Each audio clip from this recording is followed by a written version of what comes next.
the Mex Mundo kitchen. Today we're gonna clean some more. No, just kidding, don't want you guys to run off. Today's recipe is kind of like a cupcake, but it's not a cupcake. In Mexico they're called mantecadas. They're these sweet little vanilla flavored breads. They have no frosting or anything. They are really nice. Don't be tempted to frost it. These go on their own, so just make the recipe as I'm going to share it. And they are so nice, they are soft, they are really, really yummy. I hope you guys enjoy making the recipe. The ingredients you need to make your super delicious mantecadas are 2 cups of all-purpose flour, the equivalent is 260 grams. 1 cup of white sugar, the equivalent is 200 grams. 2/3 of a cup of room temperature milk, the equivalent is 150 milliliters. 2/3 of a cup of cooking oil. I'm going to be using peanut oil. It's the one I use here in Switzerland. And the equivalent is 150 milliliters. 1 tablespoon of vanilla extract. A pinch of salt.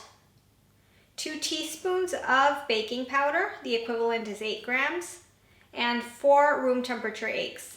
Okay, so this recipe is super fast, super simple. So before you guys get started, I suggest you preheat your oven at 180 degrees Celsius or 350 Fahrenheit.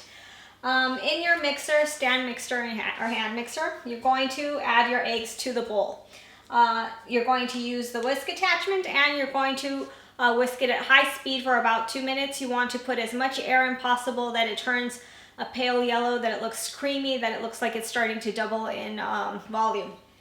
It's very important that your eggs are room temperature so that you get the best outcome, of course. And once that starts happening, like 2 minutes later, you're going to add your sugar. You keep on mixing until it's dissolved the best possible. So it's also another 2, 3, 4 minutes. Once you're done with that part, you're going to add your vanilla extract, and then you're going to add your milk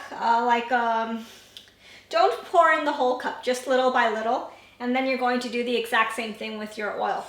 Once you're done mixing, you're going to add all the dry ingredients. So in a sifter, because they need to be previously sifted, you're going to add your flour, your baking powder, and your salt, and you're going to sift them into your bowl. What you can do, or what I suggest, is if you mix with the mixer, it will start flying over all over the place, even if it's on low speed. So what I usually do is I first mix in with a spatula, and then I just quickly give it a quick mix with the mixer. You don't want to over mix your dough because you activate the gluten, and then the texture of your little muffins, cupcakes, mantecadas won't be nice. So just as soon as the ingredients are just integrated, that you have a nice smooth, shiny batter, you know you're done. Okay, so we are done making the batter for our mantecadas. I'm not really sure how to describe them in English because it's kind of like a cross between a cupcake and a muffin. I mean, cupcakes usually have a flat top. These kind of like have a mountain top. It's kind of funny, but they're not as big as muffins, so it's just kind of like a cross between those two. But anyway, getting back on subject, I put the batter in a measuring cup. I needed to have a spout so that you can pour it out easily. If you don't have anything like that, just use a soup ladle and that will work just as fine. You have to fill up your cupcake liners about 3/4 of the capacity. And once you're done using all your batter, you're going to pop your mantecadas in the oven and you're going to bake them for 20 minutes. After the 20 minutes, you can do the toothpick test. If it comes out clean, then you're set to go. Just take them out and let them cool down a while on your counter. If they're still a bit wet, that the toothpick doesn't come out dry, then just leave them in there for a couple of minutes and then you can check again, and if they come out dry, then again, just take it out and let it cool down on your counter. Okay, so we are done.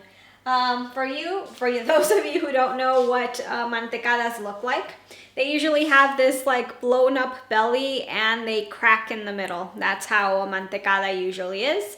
And the typical ones have the red cupcake lining, which I could not find in Switzerland. The Swiss flag is extremely red, but if you go to your local supermarket, it's not so easy to find red cupcake liners. You'll find them in any color of the rainbow. But red is not one of the options that's available. But that's okay. In the end, what matters is not the paper covering it, it's the flavor, and they are super yummy. And the best thing is it's a super easy and super fast recipe to make. So if you want something nice for coffee to eat with your coffee in the morning, these are perfect. So I hope you guys make the recipe. If you enjoy it, let me know. #Mex Mundo Kitchen, and see you guys in the next video.